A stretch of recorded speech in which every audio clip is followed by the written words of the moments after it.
What's up, guys? My name is Kyle Dixon, and in this video, I'm going to be breaking down how to get your cold email deliverability so good you literally can't stop getting replies. Now, this process is extremely fragile. If you do just one thing wrong, one thing, it could put your whole cold email campaign in jeopardy. So if you just follow from A to Z and on what I tell you to do, you'll be fine. But if you mess just one step up, they could literally put your whole campaign in jeopardy. Okay, so we're gonna get straight into it. I'll see you guys on the other side. All right, guys, so hopping straight in. The first thing is domains. Okay, so you're gonna be buying a bunch of different domains to send emails from. Now, what you wanna do is make sure you buy them from trusted providers like GoDaddy or Namecheap, okay?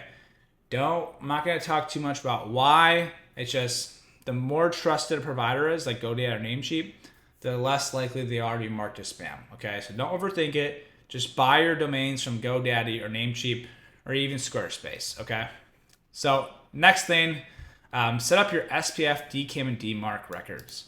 Now, inside GoDaddy or Namecheap, when you buy your domains, and each domain there's going to be a button that says DNS settings. Now, you're going to have to set up 3 different records inside your DNS settings per domain. Okay. Now I'm going to be making another 10-minute video, probably in the next 2 days, explaining how to set these up. Just wanted to put this out there so you guys know. All right, guys. So now that we have bought the domains and set them up properly, now it's time to talk about inboxes. So a rule of thumb that I like to follow is 3 inboxes per domain. So that means, for example, Kyle@Nike.com, Kyle.D@Nike.com, Kyle.Dixon@Nike.com, right? That's 3 inboxes per domain, Nike.com. And if you are using Outlook, it's only 2 inboxes per domain because they're way more strict than Google is so far, okay? Now, hopping into the next thing is Google admin accounts, okay? So this is where you're gonna be creating your inboxes, is inside Google admin. I only put 2 domains per 1 Google admin account. So if I have 4 domains that I'm going to be creating inboxes for, I'm going to have 2 different Google admin accounts. And the reason for this is Google's weird. It's super nerdy. I'm not like, a genius when it comes to tech by any means. But essentially, the domains can be traced back to your Google admin account. So if you have one really bad destroyed sender reputation, like for a domain, that can be passed along to every single other domain that you have inside the Google admin account. So what I like to do is desegmentize a lot of my domains into separate Google admin accounts. That way, one bad domain isn't going to affect every single domain that I own, right? Because if I have, every domain that I own, right, that I'm sending emails from in one Google admin account, and I have one domain that just destroys them all, I'm screwed. I have to buy all new domains, or I have to let them warm up for another 3 weeks at least. So I try to desegmentize it. That way, my campaigns don't get destroyed, and I have to recover or buy more domains. Okay. Let me know if that doesn't make sense. Just comment down below, and I'll talk more about it. So what I also like to do is prepare reserve inboxes. So whenever your bounce rate hits around 3%, I take out those inboxes that are, having higher bounce rates, and I put in new inboxes that, are in the warm-up process. I will take those and I will kind of switch them out, okay? So, and every single month, you just want to keep buying more inboxes. Just for the side, you want to keep building your reserves up. So in case you need them or anything happens to your campaign where you're getting, your bounce rate's skyrocketing, you could switch them in and out. Okay. All right. So part 3 is the warm-up process. Okay. So before you start sending emails, you need to warm your domains.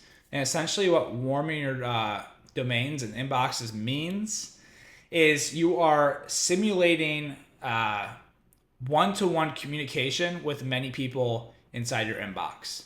So Instantly has this feature. I'm going to show what my account looks like on the screen.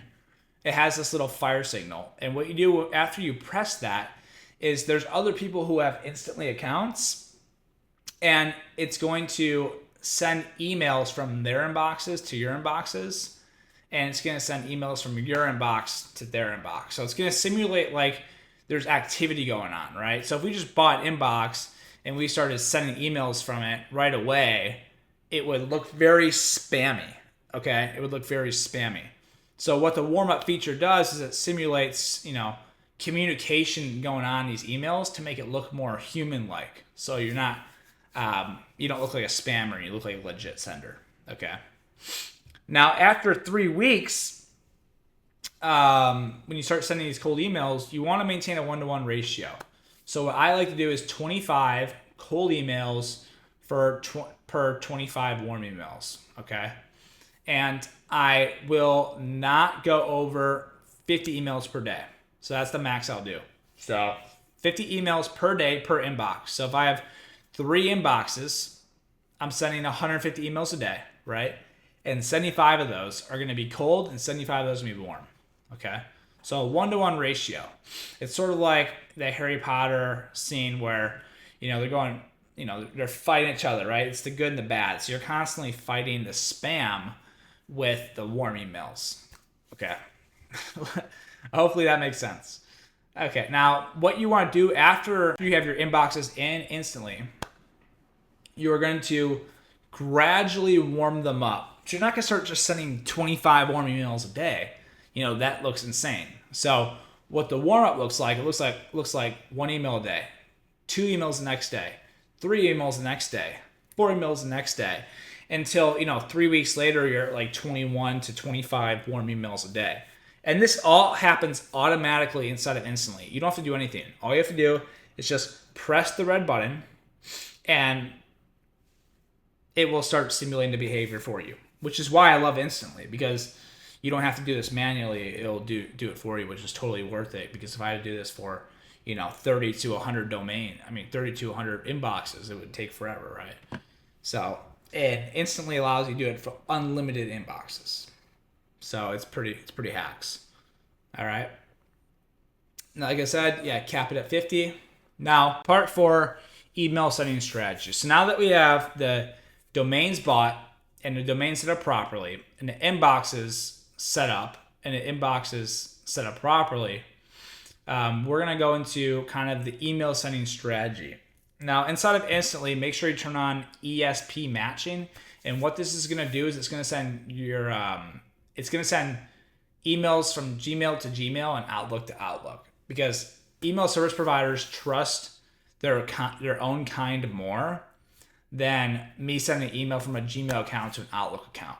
Okay, so make sure that you are essentially turning on ESP matching, and I'm going to go more into like what this means in a little bit, but just turn this on. I'll show up a little picture on the screen.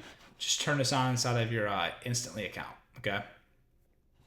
Now, open rate tracking. So what this is avoid tracking open rates, because having images, links, stuff like that on your email is more likely to trip spam filters. Okay. So a perfect email is just words. If you put in images, you're putting links on there, it makes it look more suspicious. And what open rate tracking is, it's a 1x1 pixel on your email, and it's being tracked every time the image is loaded in an email. So you can't even see it, right? But it's there. So every time it's loaded, that's being tracked as an open, okay? But that's an image. So that's going to trip up spam filters, because the servers still see the image. Even though you can't, the servers can. And that's going to make you more likely, I think it's like 25 to 50% more likely your emails are going to be marked as spam by having an image in there. So just shut off open rate tracking. What I track to see if my emails are working is reply rate and positive reply rate. Okay, so rotate inboxes monthly, number 12. So what you're going to do here is you're going to cycle out your inboxes. So the inboxes that you're sending emails from, every single month you're going to cycle those back out and basically put them on the bench and take the inboxes that you have in the bench, the reserve ones, and put those in the game.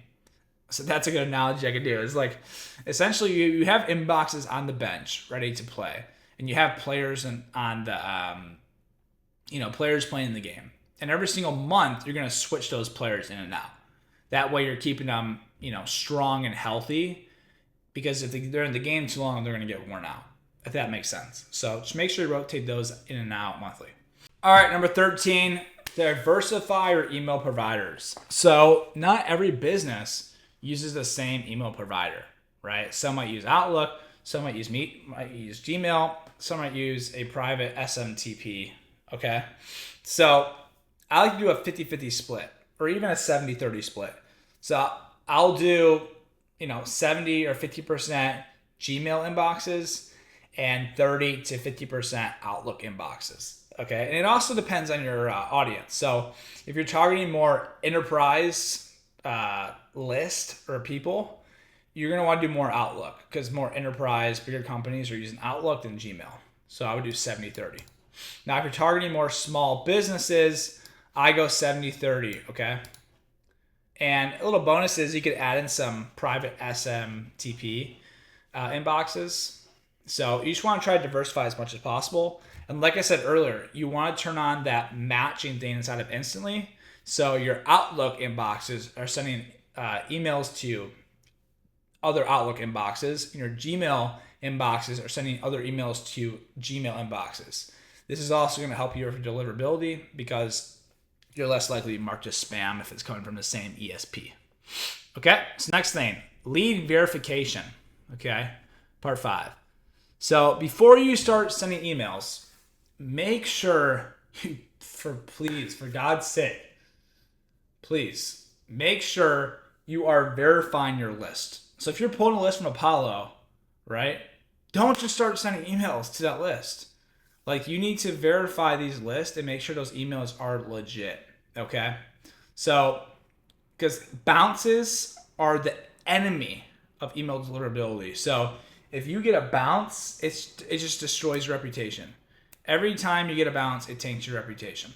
So you need to verify this. And what I use is something called waterfall enrichment inside of Clay. And some of the tools that I use in the waterfall enrichment process is Zero Bounce, Lead Magic, Prospeo.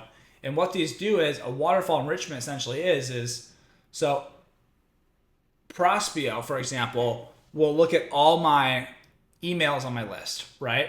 And it will verify them. But if it can't verify it, right?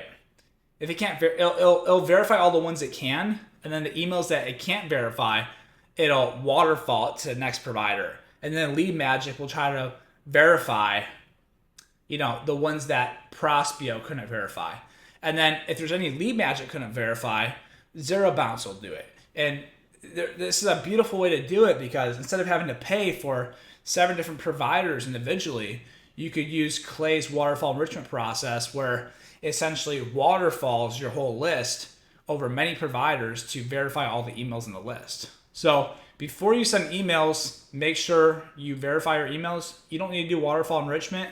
It's just an amazing new, basically feature that we have in the cold email community, and it's with Clay. And I think Instantly just dropped a feature like this too. So I'll have to make a video on that and how this works. So in a week, I'll make a video on how to do this. Okay. Step 15, optimize email content. So I'm just going to show you up here really quick kind of what this is. So Spintax, for example, let's try to find something right here. Okay.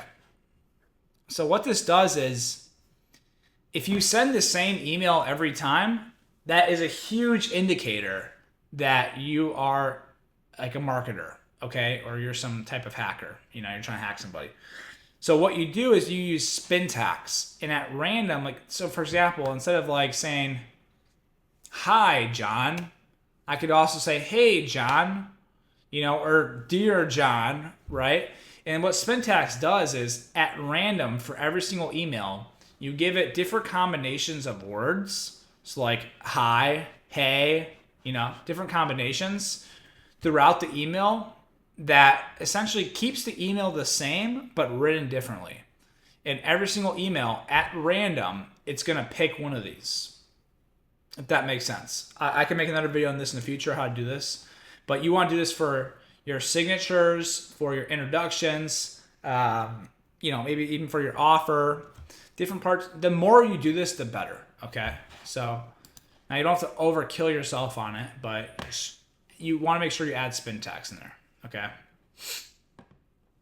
There for Outlook, I get rid of signatures and unsubscribe links.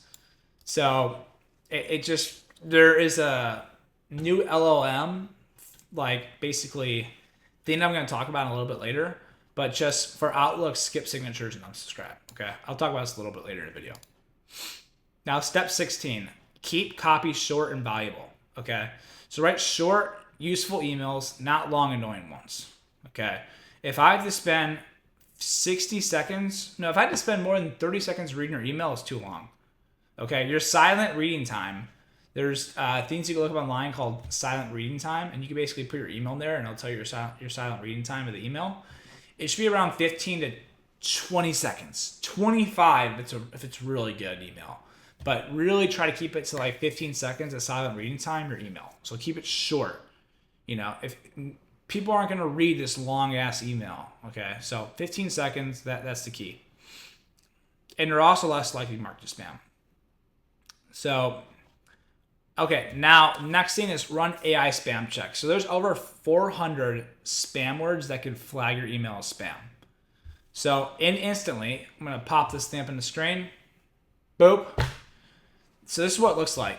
Essentially, you run your email copy through Instantly's AI spam checker, and it's going to check to see if there's any spam words in there, and it's going to give you recommendations on how to change it. Okay.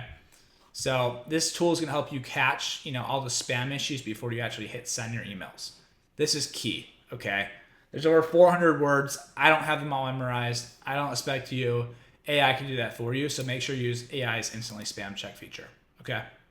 Now every 2 months, next step is I change the copy up. So I'm always tweaking it and stuff like that, because if you keep sending the same email, the spam filters are going to catch on and your sender reputation is going to get destroyed and your emails aren't going to go through. Okay. So you can keep the email kind of the same, but just switch up the meaning or the words a little bit. You know what I'm saying? All right. So part 7, the 4 non-negotiables that you must live by in cold email is offer over infrastructure. Now, this does not mean have shitty infrastructure. This means you don't have to, if your offer is good, everything else will pretty much work out. Okay? I mean, you have to set up your DNS records, but if you have an irresistible offer, you will get replies and you will not be marked as spam, and your deliverability is going to be fine. All right. Part 7, these are the 4 non-negotiables you must live by in cold email. Okay? So offer over infrastructure. Now, infrastructure is important, and you guys need to do all these things. But offer is really the thing that if it's irresistible, you're going to get replies, and you're not being marked as spam, and your email deliverability is going to be fine. Okay? So focus on having a really good, irresistible offer, and you're going to get replies, and you're not going to get marked as spam, and everything's going to be okay. Okay? So number 2, diversify everything. So basically, mix your email providers, keep age domains ready in the bench. Do not, like I said, put all your players in the game. Have some email inboxes on the bench that are not sending emails in case anything goes wrong. Because if your players all get hurt, right? If all your inboxes get marked as spam, everything's screwed and you can't send emails for 3 to 4 weeks. Okay? So make sure you do that. Now, part 3, Microsoft does not equal Google. Microsoft is worse than Google, but you need to diversify, okay? So essentially why this is Outlook uses a smart language filter. So they look at every single email that's sent, and if it's over 40 words, and if it has multiple questions in it, and if it has a signature, all these, opt-out things, if it looks spammy, you're getting marked as spam. Gmail's a little bit different. They do have spam filters, but they go off of domain reputation. So if you have healthy domains, you're pretty much going to be fine. Okay. Now, last point, ultra short ones for Outlook. for Outlook, basically the way to win is 40 words or less in your emails, one question, no signature, no opt-out, okay? Short and sweet. Outlook filters like pretty much hate like long emails, okay? So just stick to these rules for Outlook and you'll pretty much be chilling. Okay, so guys, that is it. I'm gonna be making more videos diving deeper into some of these things like waterfall enrichment, setting up DNS records, and kind of building this stuff out. But I just kind of wanted to lay the groundwork and give you guys a checklist to follow. And if you guys follow this, everything else is gonna be fine. Okay, so if you guys have any questions, comment below. If you guys want to see any other videos, comment below.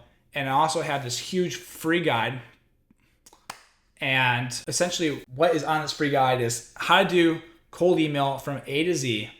So if you guys want this, click the link below in my newsletter and I'll send you it for free. I'm not charging anything, but essentially it's it's basically 10 pages long, but it shows you everything to do from market research, building out cold email infrastructure, filtering lists, enriching those lists, building cold email messaging. Everything you need to know is in these guides. So if you guys like this video, make sure to comment, like, subscribe, all that stuff. But that's it for now.